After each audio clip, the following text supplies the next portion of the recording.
فأنا ناصح لإخواني بالصدع بالحق، تبيض وجوههم. السكوت في مسألة الحزبية يضرها، فاصدع بما تؤمر وأعرض عن المشركين.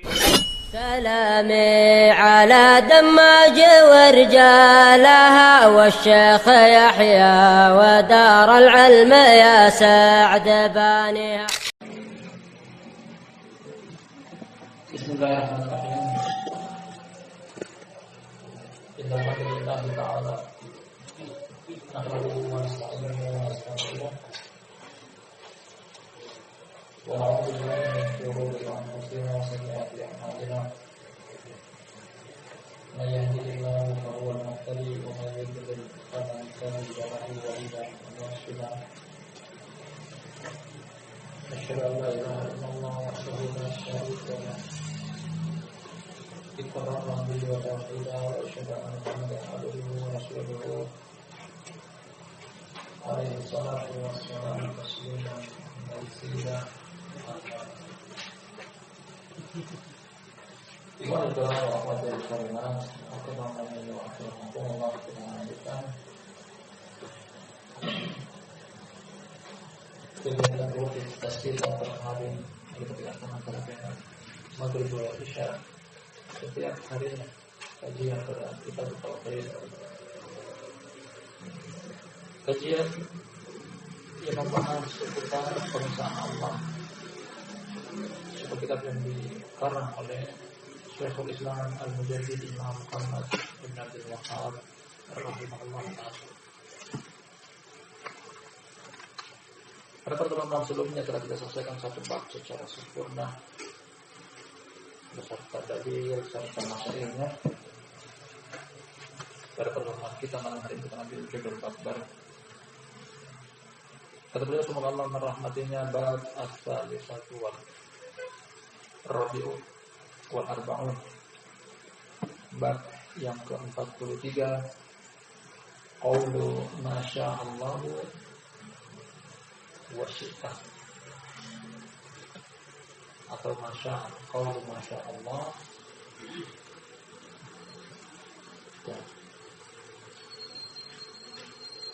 wa syi'ta atau wa syi'ta, dari hadis yang kita baca. Yang artinya dari judul bab ini perkataan apa yang Allah kehendaki, kemudian apa yang engkau kehendaki. Bab ini pernah disinggung pada beberapa dalil yang datang pada materi-materi sebelumnya, bahwa ini perbuatan yang menggiring kepada kesyirikan. Akan datang nanti dari masail ini termasuk syirik asghar, karena menyamaratakan, mensejajarkan dan mensederajatkan antara kehendak Allah dengan kehendak selain Allah. Jadi beliau sampai terus maksud dari bab ini beliau bawakan adalah ini menerangkan bahwasanya ini perbuatan kesyirikan, menggugurkan kemurnian tauhid dari seseorang.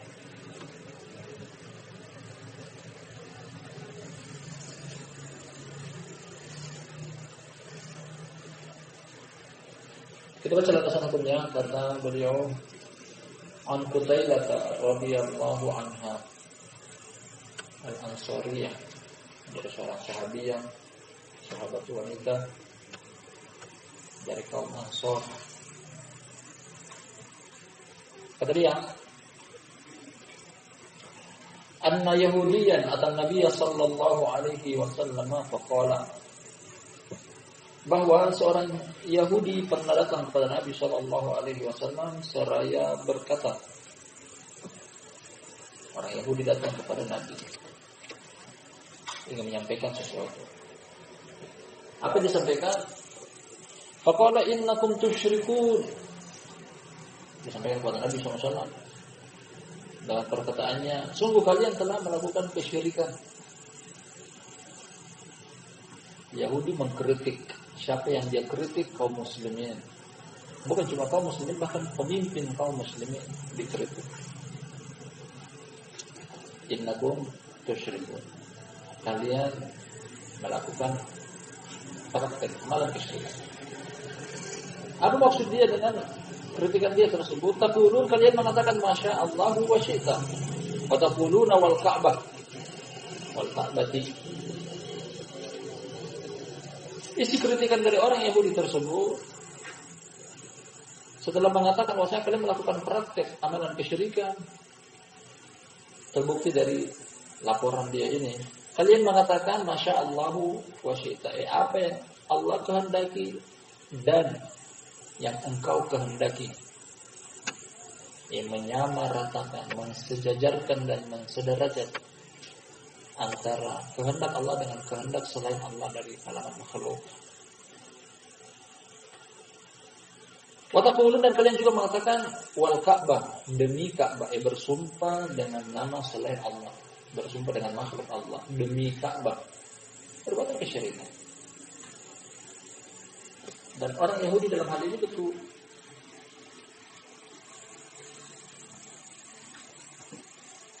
Setelah mendengar kritikan tersebut, fa amarahum an-nabiy sallallahu alaihi wasallam idza aradu ay yahlifu ay yaqul wa rabbil Ka'bah wa yaqulu ma syaa Allah wa syi'ta, rawahu an-Nasa'i wa sahhahu.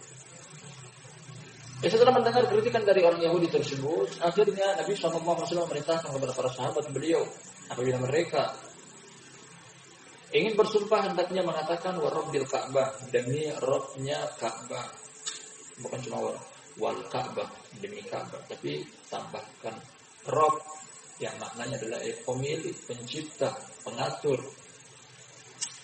demi Rabbnya Ka'bah, demi penciptanya Ka'bah, demi pemiliknya Ka'bah, yaitu Allah Subhanahu wa taala. Dan hendaknya juga mereka mengatakan masya Allah tsumma syi'ta, apa yang Allah kehendaki kemudian yang engkau kehendaki. Kemudian apa yang engkau kehendaki.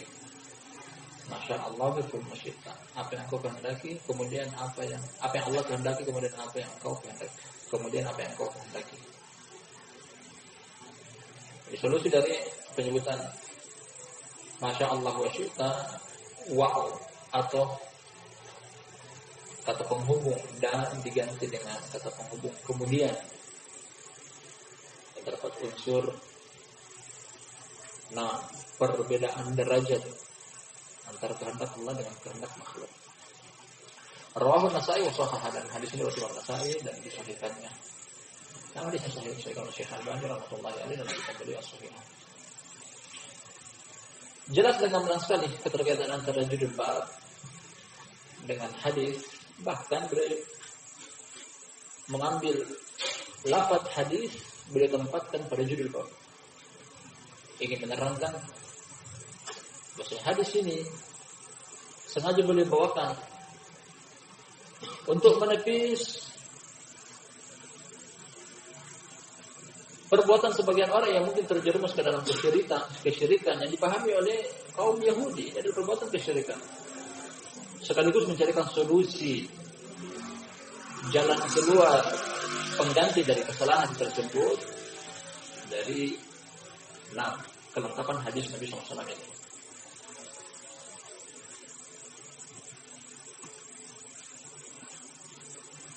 Inti dari hadis adalah dua kritikan yang dibawakan oleh orang Yahudi. Nabi SAW menerima karena itu adalah betul, benar yang dia kritikan. Kemudian beliau datangkan jalan keluar dari kesalahan dan kekeliruan tersebut.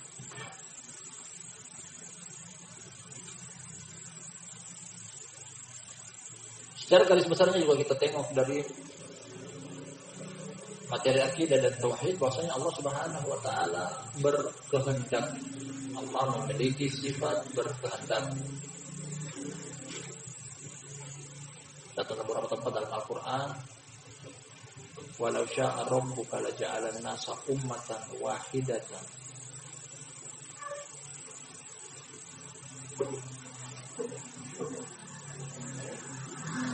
Wala takunanna li syai'in fa'ilun dzalika qad illa ayyasha Allah.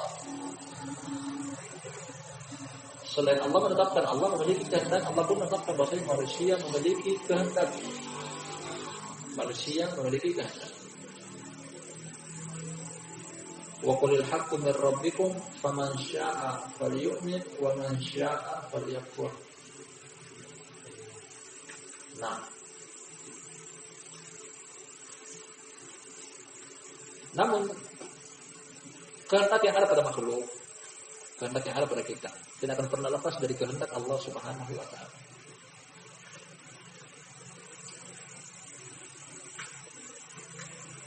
Kemudian pemahaman tentang kehendak Allah Subhanahu wa taala harus dipahami tentang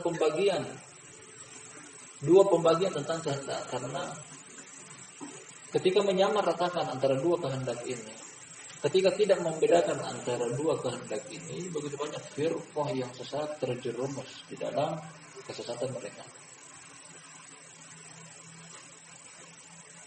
Sebab mereka beranggapan, bukankah Allah Subhanahu wa taala menghendaki bagi hamba-hambanya keimanan?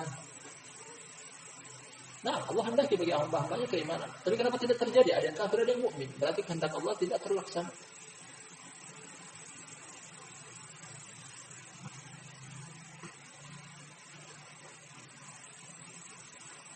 Dari sini perlu kita bedakan bahwa kehendak Allah Subhanahu wa taala ada dua. Al-masyiah.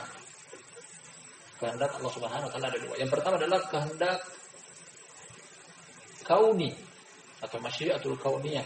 Al-masyiah al-kauniyah. Yang kedua adalah al-masyiah syar'iyah. Kehendak syar'i.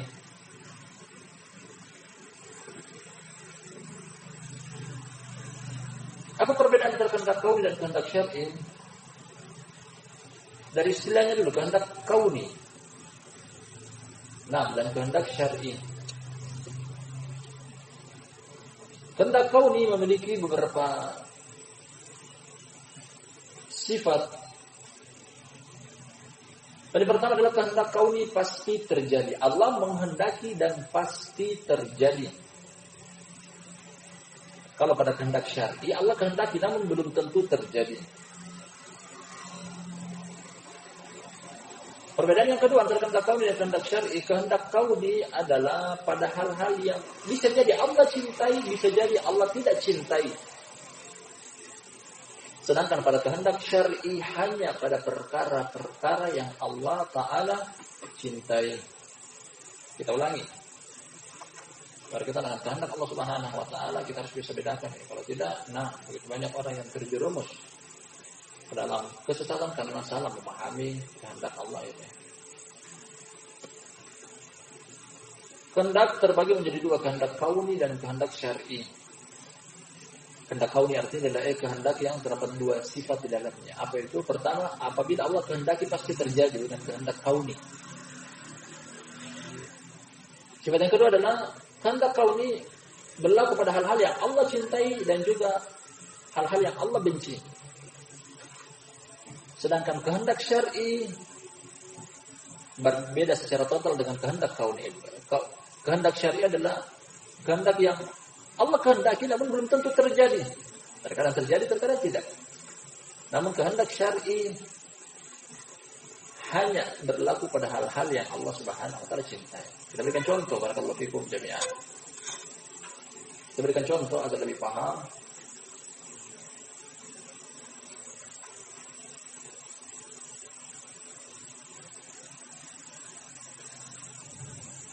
Keimanan dari sisi dua orang.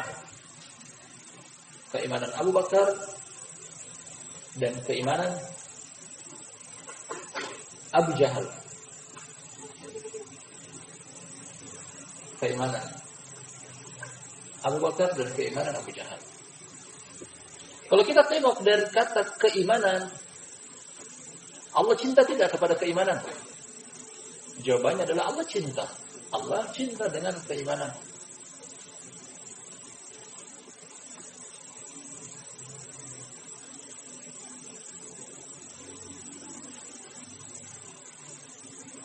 Kata Allah Subhanahu wa taala, "In takfuru fa inna Allaha ghaniyyun 'ankum wa la yarda li ibadihi al-kufur wa in tashkuru yarda lakum."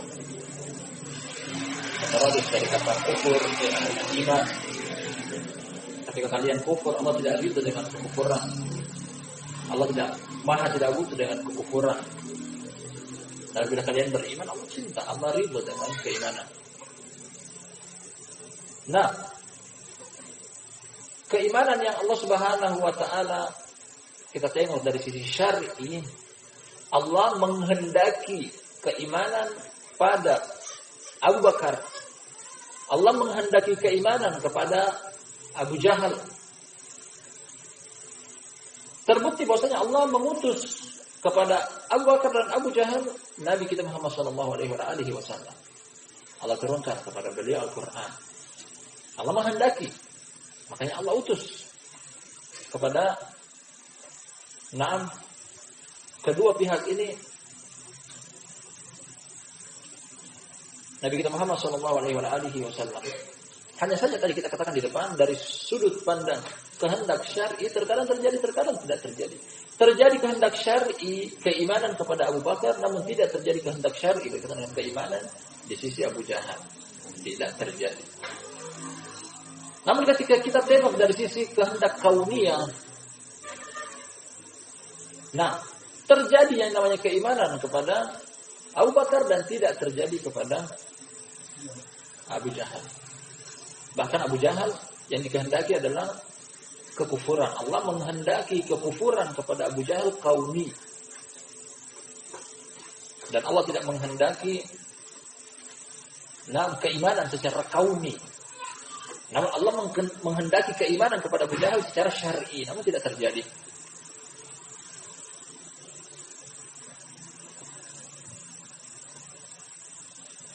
Ini contoh kecil tentang kehendak. Dan Allah Subhanahu wa taala juga memberikan kehendak kepada manusia. Dan banyak tempat dalam Al-Qur'an bahwasanya Allah Subhanahu wa taala memberikan kebebasan. Seperti perkataan kita yang tadi kita baca di depan, kata Allah Subhanahu wa taala, "Wa qulil haqqu min rabbikum", katakanlah al-haq dari Rabb kalian. Faman syaa'a falyu'min wa man syaa'a falyakfur. Barang siapa yang mau beriman silakan iman, barang siapa yang mau kufur silakan kufur. Artinya Allah berikan pilihan. Allah berikan pilihan.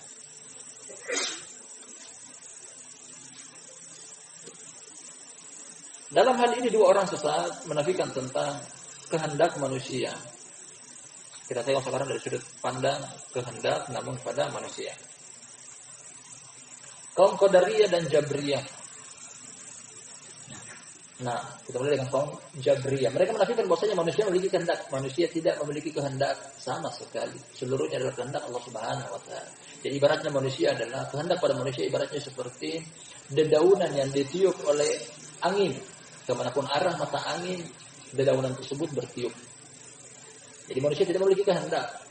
Bahkan dalam permasalahan ketaatan dan kemaksiatan. Jadi manusia berjalan hanya dengan kehendak Allah Subhanahu wa taala, mereka tidak memiliki kehendak.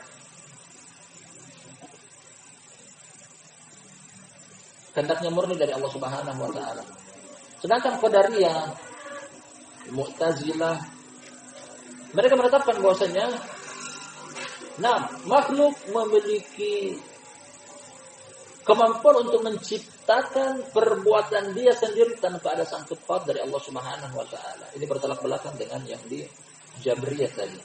Kecuali yang Jabriyah berpendapat tentang kehendak manusia bahwasanya manusia tidak ada kehendak sama sekali. Murni dari Allah Subhanahu wa taala. Jadi orang yang taat kehendak Allah. Orang yang bermaksiat juga kehendak Allah. Orang tersebut tidak bisa keluar.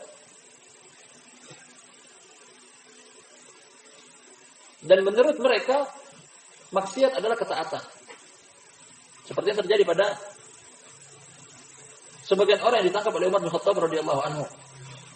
Ketika Umar bin Khattab menangkap basah seseorang yang meneguk minuman keras. Kali berikutnya lagi ditangkap lagi minuman keras, dicambuk, berulang-ulang kali dicambuk. Kemudian Umar bin Khattab berkata, kenapa gerangan engkau tidak ada tobat-tobatnya? Setelah ditangkap basah minuman keras, dicambuk. Tangkap basah minuman keras, dicambuk lagi, berulang-ulang. Akhirnya dia mengatakan bahwasanya ini Allah takdirkan kepada aku tak kuasa untuk keluar. Jadi dia melakukan maksiat berdalih dengan takdir. Ini adalah takdir Allah kepada aku. Maksud dia, sama dengan pemahaman Jabriyah bahwasanya aku tak kuasa untuk keluar dari kemaksiatan ini. Siapa yang bilang? Allah berikan engkau pilihan. Allah berikan engkau ikhtiar. Engkau mau mukmin, engkau mau kafir. Ini menunjukkan kepada kita bahwasanya Allah memberikan pilihan. Dan di sisi lain adalah Qadariyah. Mu'tazilah mengatakan bahwasanya makhluk bisa menciptakan perbuatan mereka sendiri tanpa ada sangkut pautnya dengan Allah Subhanahu wa taala. terkhususnya perbuatan kejelekan. Karena pondasi miring mereka mengatakan bahwasanya Allah tidak menciptakan kejelekan. Di kejelekan yang diperbuat oleh manusia bukan Allah yang ciptakan, tapi manusia sendiri yang menciptakan perbuatan tersebut. Dari sini mereka menetapkan ada pencipta selain Allah Subhanahu wa taala. Dua-duanya sesat. Yang betul adalah Allah Subhanahu wa taala memiliki kehendak, manusia memiliki kehendak. Namun kehendak Allah Subhanahu wa taala selalu di atas segala kehendak. Makhluk berkehendak, namun Allah Subhanahu wa taala yang mentakdirkan. Makanya kehendak manusia juga terbagi menjadi dua, ada namanya kehendak ikhtiari, ada kehendak ittirari. Kehendak ikhtiari adalah Allah berikan pilihan kepada manusia untuk memilih belok kiri atau belok kanan, pilih A atau B. Nah, baik atau buruk, hitam atau putih, manis atau pahit. Ini Allah berikan pilihan. Namun ada juga kehendak ittirari, manusia tidak bisa memilih. Seperti wajah. Wajah manusia tidak bisa memilih, Allah yang kasih. Nah, kemudian postur tubuh panjang, pendek, tinggi, warna kulit hitam, putih. Ini namanya kehendak ittirari, sesuatu yang tidak ada pilihan di dalamnya. Adapun kehendak ikhtiari termasuk keimanan. Jadi dari sini kita bisa pahami barakallahu fikum jami'an bahwa maksiat jangan pernah berasang bahwasanya Allah yang mentakdirkan hal tersebut, karena Allah berikan pilihan dengan diturunkannya kitab-kitab, diutusnya para nabi dan rasul, menunjukkan bahwasanya Allah memberikan pilihan, aku mau pilih mukmin atau kafir, maksiat atau ketaatan, sunnah atau bid'ah. Di sini banyak orang salah paham terhadap kehendak. Pilih melakukan kemaksiatan kemudian mengatakan bahwasanya Allah takdirkan aku akan hal ini. Makanya jawaban yang tepat dikatakan oleh Umar bin Khattab ketika tadi kasusnya di depan kita sebutkan bahwasanya beberapa kali tertangkap basah kemudian terulang-ulang dia dicambuk oleh Umar bin Khattab karena meminum minuman keras. Ketika ditanya, wahai fulan, kenapa engkau tidak ada efek jerahnya? Tertangkap basah minum minuman keras. Bila Allah takdirkan aku untuk melakukan hal ini. Akhirnya Umar bin Khattab mengatakan, kalau gitu Allah takdirkan juga aku untuk mencambuk engkau. Nah, dia berikan jawaban yang membuat orang tersebut bungkam. Kita baca atau tak? Landasan hukum yang pertama dari judul bab ini jelas dan gamblang sekali, bahkan boleh jadikan potongan hadis ini sebagai judul bab. Kita akan tengok sedikit fawaid dari hadis ini sebelum kita lanjut pada hadis yang setelahnya, hadisnya sahih.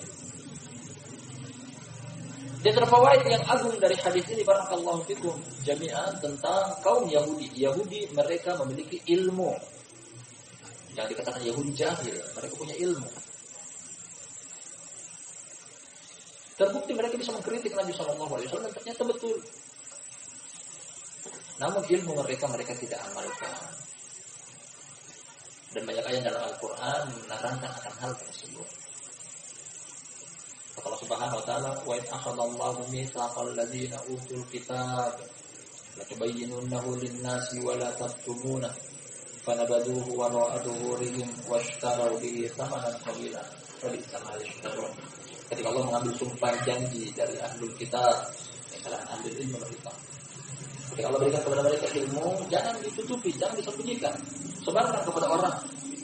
Kata Allah Subhanahu wa taala, fanabaduhu wa ra'aduhurihim, mereka lempar ilmu-ilmu tersebut, pengetahuan dan wawasan tentang agama tersebut ke belakang pundak-pundak mereka. Washtaraw bihi thamanan qalila, mereka menjual dengan harga yang sangat sepele. Habis itu seburuk-buruk apa yang mereka jual, perniagaan yang mereka lakukan. Dan sini Allah menerangkan bahwa mereka memiliki ilmu, mereka punya pengetahuan, namun mereka menyembunyikannya dan tidak mengamalkannya. Oleh karena sebab itu mereka terlaknat. Nah, memiliki ilmu kemudian tidak diamalkan adalah terlaknat. Semisal juga datang celaan kepada kaum Yahudi memiliki ilmu namun tidak mengamalkannya. Allah Subhanahu wa taala, masalul ladzina humilut tawrata tsumma lam yahmiluha, permisalan orang yang diberikan kepada mereka Taurat namun mereka tidak memikulnya, tidak mengamalkan isi dari Taurat tersebut. Kamasalil himari yahmilu asfar, seperti keledai Nah, yang memikul lembaran-lembaran kitab di atas pundak dia. Taurat adalah ilmu. Ketika diletakkan di atas pundak keledai, apa yang bisa diambil manfaat oleh keledai dengan Taurat yang di atas pundak dia? Itu tidak bisa diamalkan. Seperti itulah arti keledai adalah Yahudi. Orang tidak mengamalkan ilmunya dipermisalkan dengan apa yang harus disebutkan. Artinya Yahudi memiliki ilmu namun mereka tidak mengamalkannya. Akan datang nanti dari hadis yang setelahnya juga mereka mengetahui bahwasanya itu adalah perbuatan kesyirikan, namun mereka sendiri terjerumus ke dalam kesyirikan. Seperti mengangkat Uzair sebagai putra Allah, menyembah patung berbahan emas yang mereka wujudkan dalam bentuk sapi betina. Dan seterusnya dari perbuatan-perbuatan kesyirikan yang Allah gambarkan dan ceritakan kepada kita dalam Al-Quran. Fawatan dari hadis ini, hadis Qutailah oleh Imam Nasa'i barakallahu fikum jami'an, bahwa ketika disampaikan al-haq, jangan melihat siapa yang sampaikan, tapi lihatlah apa yang dia sampaikan. Nah, makanya datang dalam pepatah salaf mereka mengatakan, undur ila ma qala wa la tandur ila man qala. Lihatlah kepada apa yang dia sampaikan, bukan kepada siapa yang menyampaikan. Dari sini kita bisa merasakan manisnya al-haq, pahitnya kebatilan. Al-haq ketika disampaikan pada siapapun harus diterima. Jangan mentang-mentang dia kafir, jangan mentang-mentang dia ahlul bid'ah. Ketika menyampaikan al-haq kita tolak karena semata-mata kekafiran dan kebid'ahan dia. Tidak. Ketika al-haq datang dari siapapun kita terima. Namanya insaf.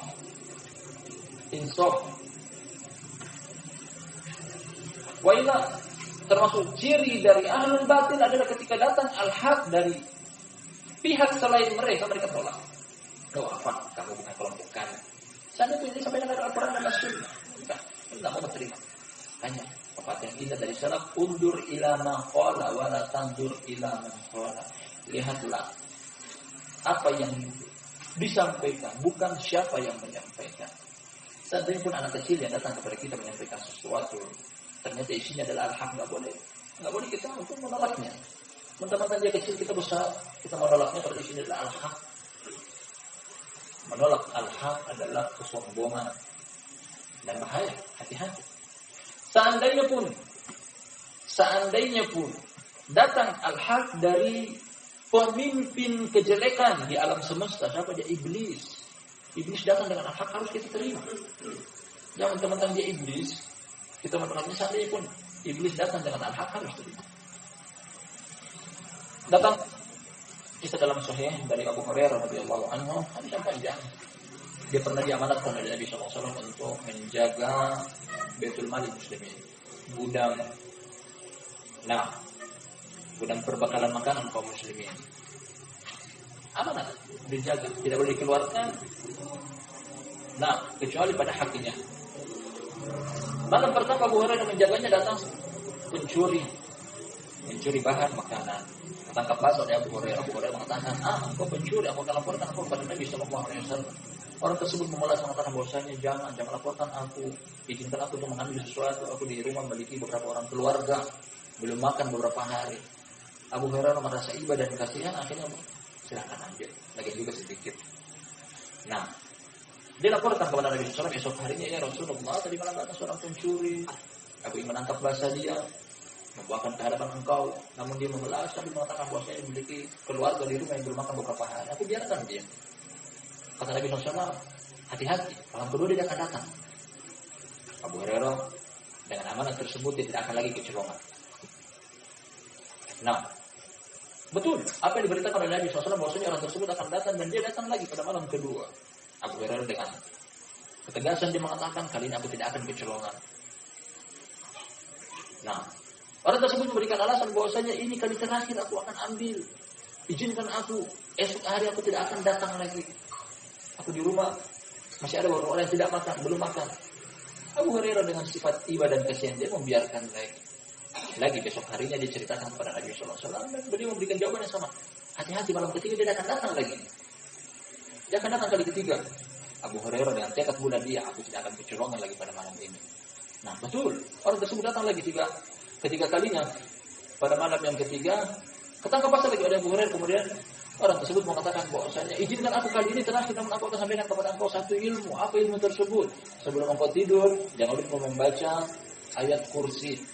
Sebelum engkau membaca ayat kursi, ketika engkau tidur akan terbebaskan dari godaan syaitan sampai engkau bangun di pagi harinya. Nah, kemudian kejadian ini dilaporkan kepada Nabi Shallallahu Alaihi Wasallam. Barulah boleh memberitakan bahwasanya shadaqah wa huwa kadzub. Dia adalah orang yang paling dusta, namun pada kali tersebut dia jujur. Dia adalah iblis. Iblis datang dengan wujud manusia mencuri bahan makanan 3 malam berturut-turut yang dikawal oleh Abu Hurairah. Jadi barakallahu fikum, apa yang dibawa oleh iblis satu berita yang memang betul, hak, dan disetujui oleh Nabi Shallallahu Alaihi Wasallam. Apa itu? Sebelum tidur membaca surat atau 6 ayat kursi akan terbebaskan dari godaan syaitan sampai masuk di pagi hari. Apakah karena iblis yang menyampaikan, kita mengatakan bahwasanya berita tersebut tertolak? Tidak, bahkan Nabi SAW mengiyakan, menyetujuinya. Ini insaf.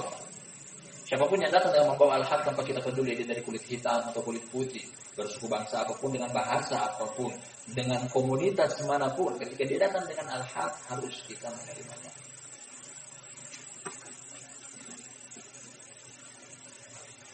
Kemudian khawatiran dari hadis ini juga hadis Qutailah, riwayat Imam Nasai. Nah, seseorang yang disampaikan kepada dia kebenaran harus menerima. Harus menerima. Kita lihat tadi dari sisi katanya yang menyampaikan siapa. Kita lihat sekarang dari sisi orang yang disampaikan, harus menerima, jangan menolaknya. Karena kalau menolak al-haq, ganjarannya adalah akan terhalangi untuk masuk ke dalam surga. Akan terhalangi untuk masuk ke dalam surga. Hati-hati. Jangan karena menganggap bahwasanya dia lebih muda, dia lebih baru mengenal dakwah, dia lebih kecil umurnya, dan semisalnya membuat kita untuk menolakkan hak sampai menyebabkan terhalang untuk masuk ke dalam surga. Dalam hadis Ibnu Mas'ud radhiyallahu anhu dari Bukhari, kata Nabi sallallahu alaihi wasallam, la yadkhulul jannata man kana fi qalbihi mithqala habatin khardalin min kibrin. Tidak akan pernah masuk ke dalam surga seseorang yang terdapat di dalam hatinya sebesar biji kesombongan. Biji sawi, kesombongan. Benih paling kecil dari bibit. Nah, sebesar itu pun tidak bisa untuk masuk ke dalam surga, kesombongan. Kemudian seorang sahabat meminta pemahaman lebih, dia mengatakan, ya Rasulullah, inni uhibbu an takuna na'li hasana wa thawbi hasana. Apa minal kibri dzak? Ya Rasulullah, aku suka untuk pakai baju yang bagus, sendal yang bagus. Apakah itu termasuk kesombongan? Dia menganggap mungkin ketika dia pakai baju dan sendal yang sangat bagus, kemudian dilihat oleh orang lain, akan membuat kesombongan di dalam hatinya. Kata Nabi SAW, la, innallaha jamilun yuhibbul jamal. Al-kibru bakarul haqqi wa ghamtun nas. Tidak. Allah Subhanahu wa taala Maha indah dan suka dengan yang indah-indah. Itu bukan termasuk kesombongan, bahkan Allah suka perbuatan tersebut. Pakai baju yang indah. Kemudian Nabi SAW mengatakan, al-kibru, kekibiran, kesombongan, keangkuhan, kecongkakan adalah batarul haqqi wa ghamtun nas. Menolak al-haq dan meremehkan manusia. Menolak al-haq, kesombongan. Akibatnya adalah terhalangi untuk masuk ke dalam surga. Makanya Nabi SAW ajarkan kepada kita bahwasanya beliau langsung mengambil dan merubah kesalahan tersebut. Kemudian berikutnya, fawaid yang indah juga dari hadis Qutailah dari Imam Nasai, ini barakallahu fikum jami'an, bahwasanya jangan menunda-nunda yang namanya mengamalkan tentang kebenaran. Benar tak? Dalam hadis ini enggak menerangkan bahwasanya boleh tunda dulu nanti 1 bulan berikutnya, 2 bulan berikutnya, 1 tahun berikutnya baru sampaikan kepada para sahabat yang mungkin melakukan kesalahan bagaimana kritikan dari orang Yahudi. Tidak, dan hadis ini langsung menyebutkan bahwasanya beliau menyampaikan kepada para sahabat, rubah kesalahan kalian tersebut dengan perkataan tadinya wal Ka'bah ya wa rabbil Ka'bah, atau masya Allahu wa syi'ta, jadi dengan masya Allahu tsumma syi'ta, secara langsung, tidak ditunda-tunda. Mengatakan nanti dulu, tahun depan dulu. Nah, ini kita nggak pernah tahu bahwasanya kapan kita akan diwafatkan oleh Allah Subhanahu wa taala. Ternyata kita diwafatkan dalam keadaan masih melakukan maksiat, wal iyad billah.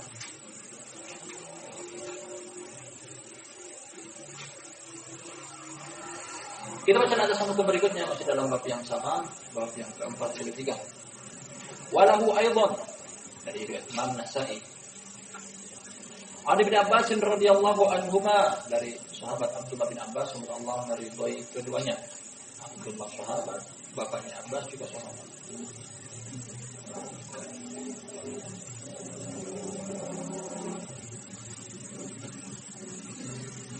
Kata Ibnu Abbas, anna rajulan qala lin Nabi sallallahu alaihi wasallam ma syaa Allah wa syi'ta, faqala aj'altani lillahi niddan ma syaa Allah wahdahu. Dari Ibnu Abbas, dari Imam Nasa'i, kata dia bahwasanya seseorang berkata kepada Nabi Shallallahu Alaihi Wasallam, Masya Allah wa syi'ta, apa yang Allah kehendaki dan yang engkau kehendaki.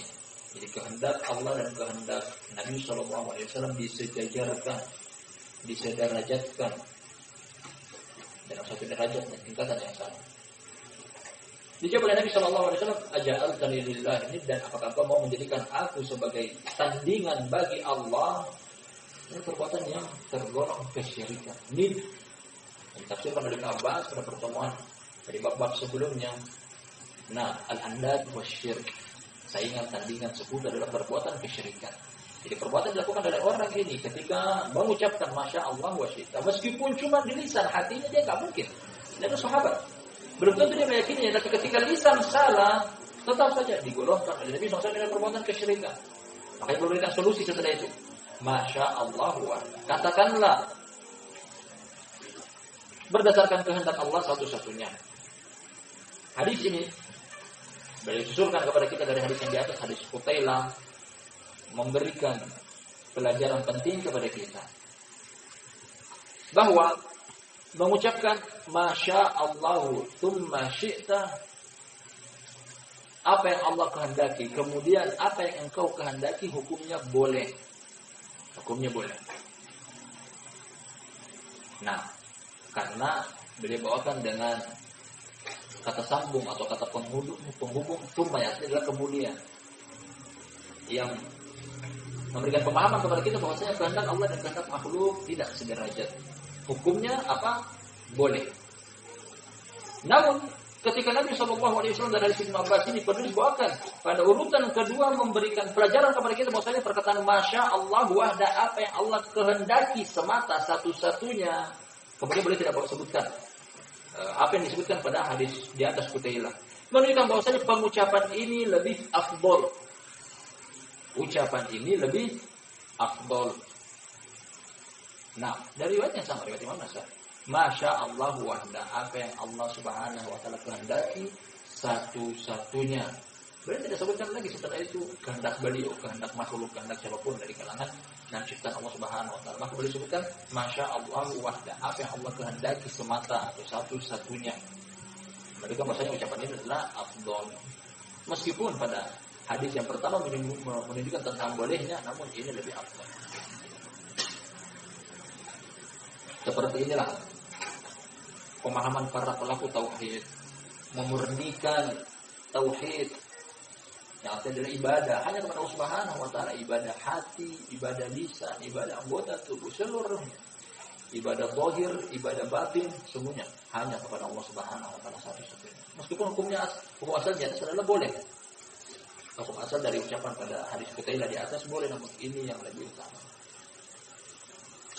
Kita baca hadis yang berikutnya.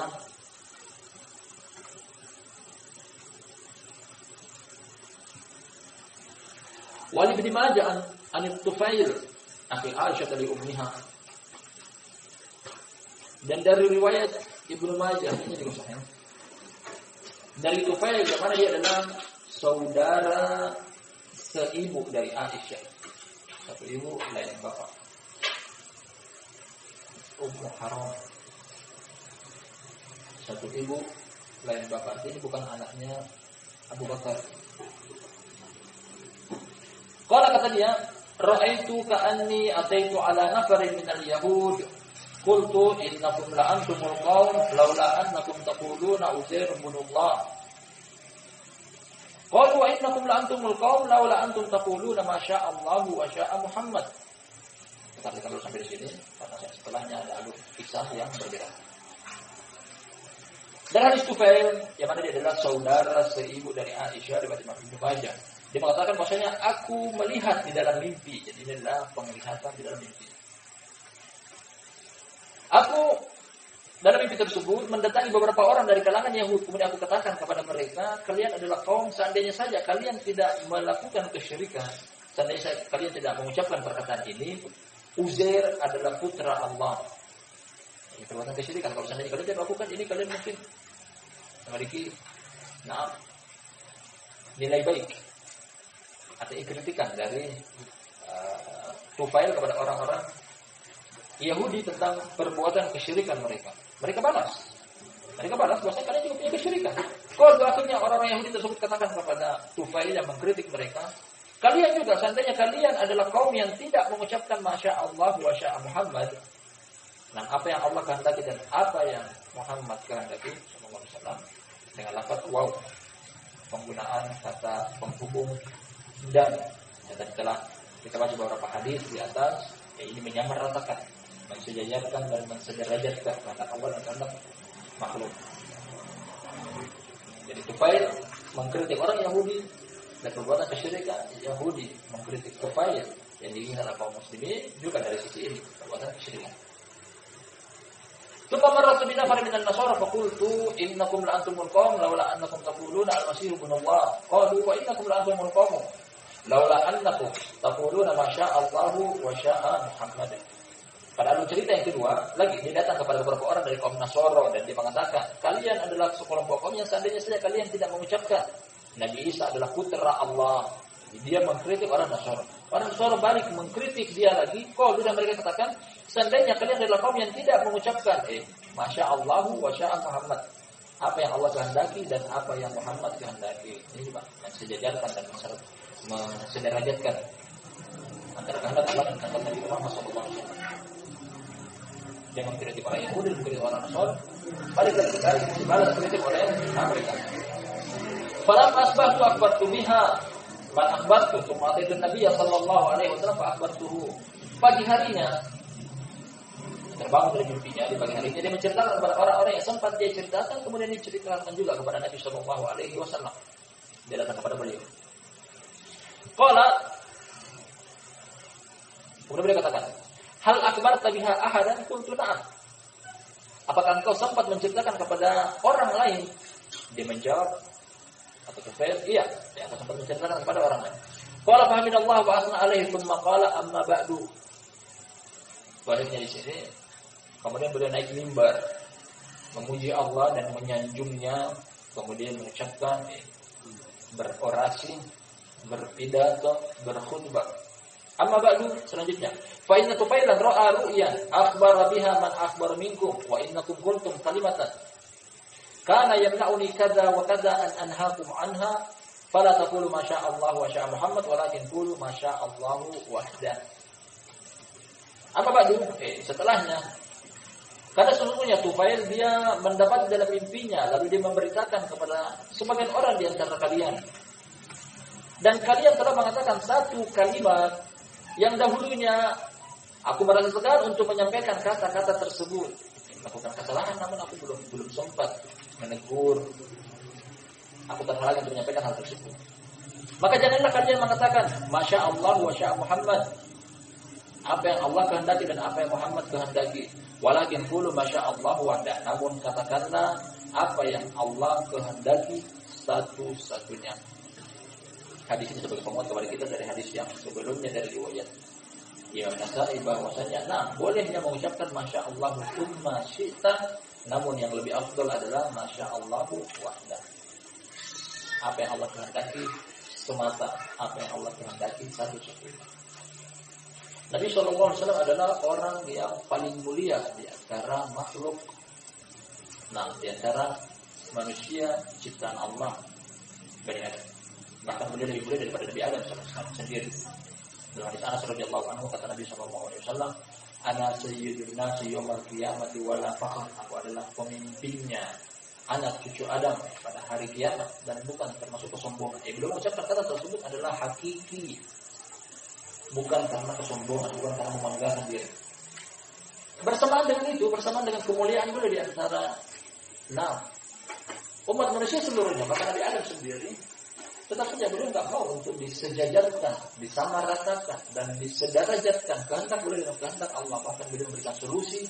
Masya Allah wahda. Ucapkanlah apa yang Allah kehendaki satu-satunya.